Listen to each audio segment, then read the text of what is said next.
they're watching me right now, and they're mad at me.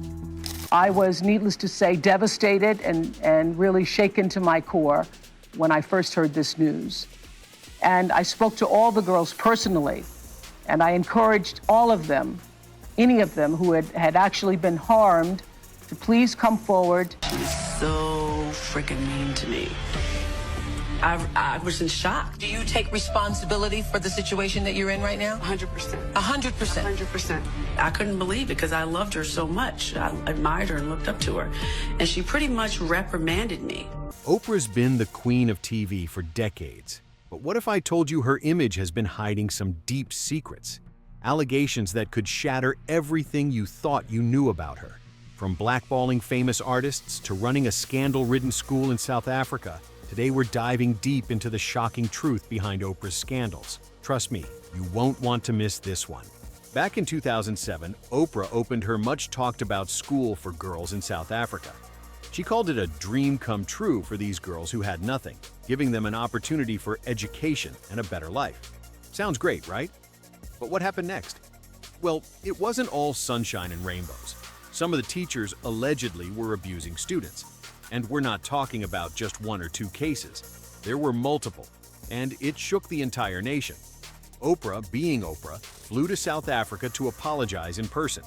But the controversy didn't end there. In 2011, something even more bizarre happened. A dead infant was found in a student's bag. What was going on at this school? The mystery deepens. And that's not all. In the wake of these scandals, there were rumors that girls were disappearing from the school. People started to question what was really happening behind those gates. Was Oprah's grand vision falling apart? Theories emerged, including some suggesting that the girls who came to the school, often from disadvantaged backgrounds, were being exploited.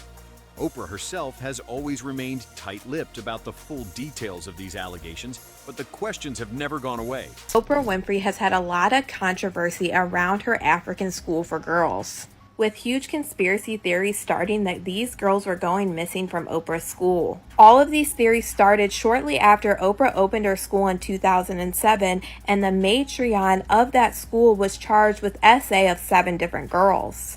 Oprah ended up offering a public apology to the parents and the children and citing her own essay incidents in this apology.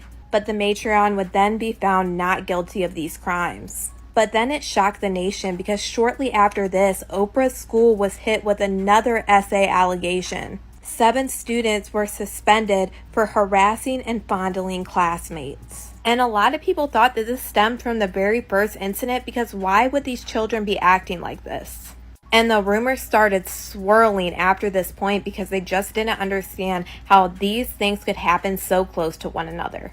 And then boom, there was another investigation at Oprah's school after the body of a newborn was found in a girl's book bag. Now let's talk about the beef Oprah's had with some of the biggest names in Hollywood, especially black celebrities.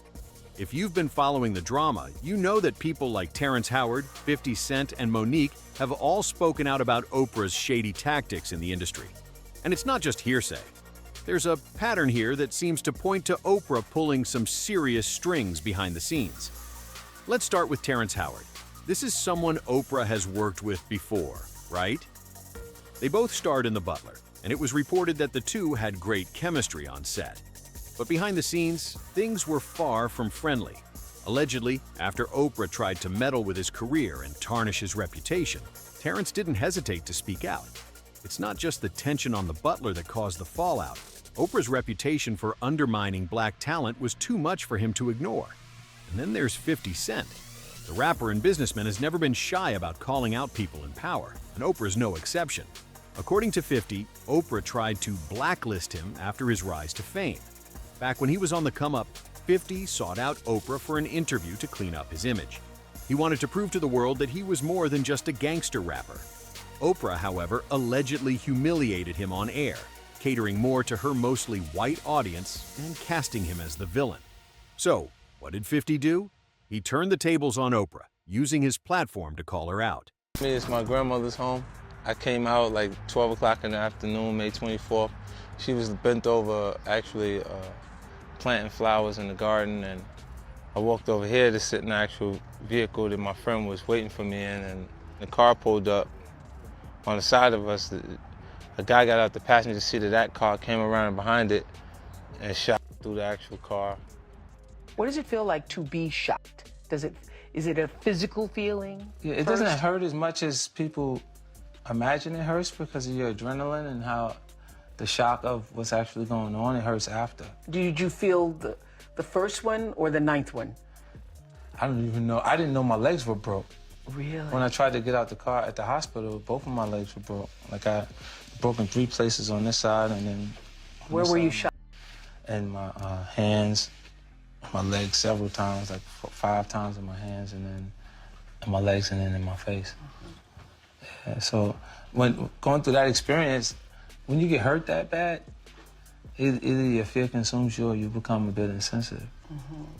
So just after... Which one was it for you? There was a point that I was afraid.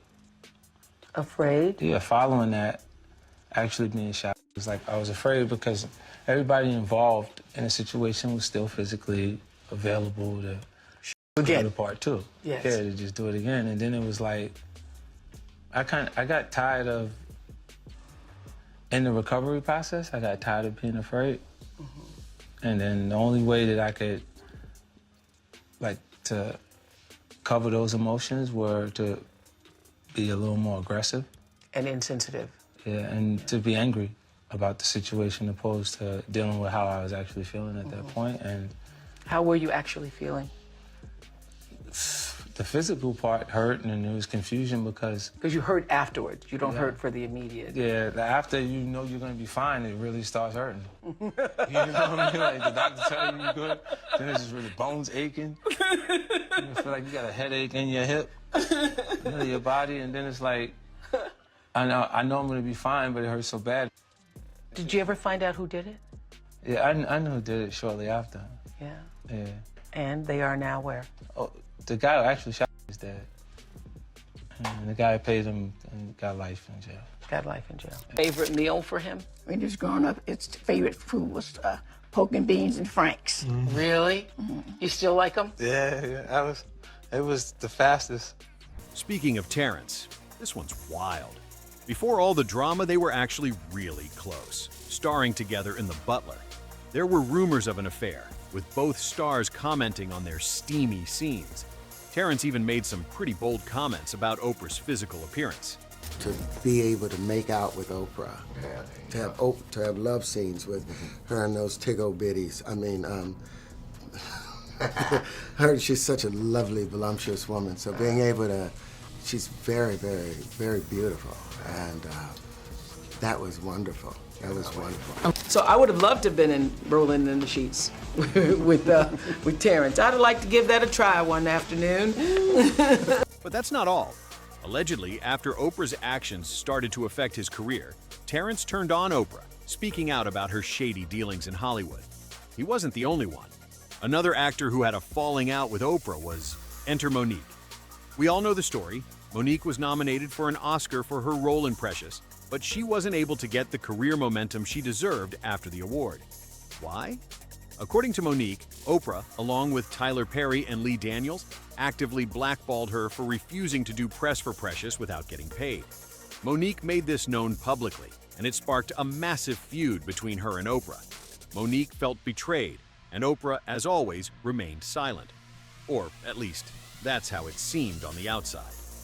The truth is, behind closed doors, Oprah didn't just refuse to help her career.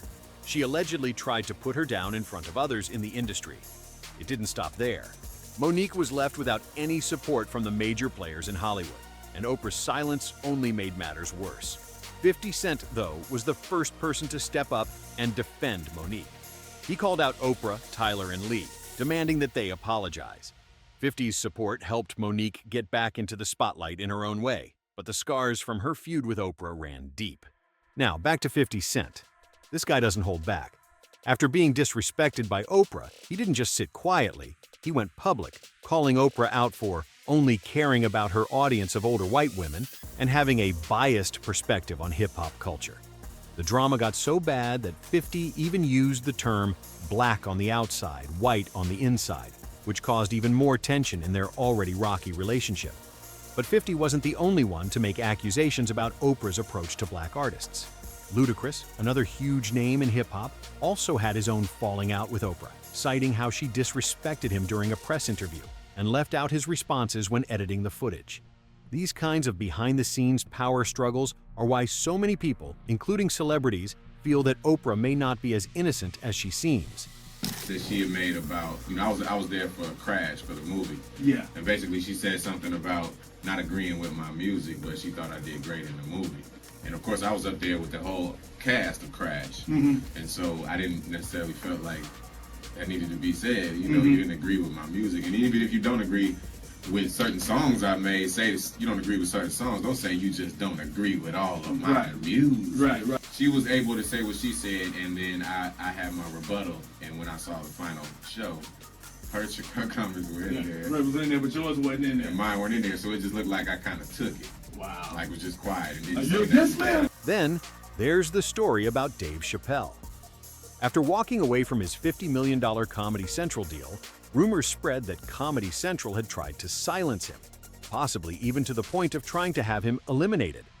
When Oprah interviewed Dave after all of that went down, she allegedly pushed the narrative that he was mentally unstable, making his accusations seem less credible. Dave Chappelle didn't let that slide, calling Oprah out for the role she played in diminishing his experience. Increasingly paranoid. Would you say you were paranoid? Sure. First of all, what is a black man without his paranoia attack? You might win $100 in a poker game and be on the subway. You're gonna look over your shoulder. They just said in everything I had $50 million. That's like making me a marked man. So did you go to a psychiatric hospital? In South Africa? Yeah. Who? I'm insane. They were trying to get me to take psychotic medication. Yeah. I said, I'm not taking this medicine, man, because I know these people be trying to control you or maybe discredit you. I was afraid, But you were stressed out. That's There's why. no question. But it's very stressful for someone to constantly walk behind you and say, you're insane. Finally, let's not forget about Oprah's run-ins with Toni Braxton. Toni went on Oprah's show only to be grilled about her finances and spending habits, which left her feeling humiliated. Oprah, in her usual fashion, tried to downplay the situation by stating, "I don't have Gucci flatware." But Toni wasn't buying it. She was already a fan of Oprah before meeting her, and after the show, she felt completely betrayed. She was so freaking mean to me. I was in shock. Do you take responsibility for the situation that you're in right now? 100%. 100%. 100%. I couldn't believe it because I loved her so much. I admired her and looked up to her. And she pretty much reprimanded me. I read that you were upset about stories that your overspending caused this. She says to me, I hear you have Gucci flatware. I'm Oprah Winfrey and I don't have Gucci flatware. First of all, I didn't know Gucci made silverware. You ain't got Gucci flatware because you didn't want to buy it. It's not because you couldn't afford it. What do you mean?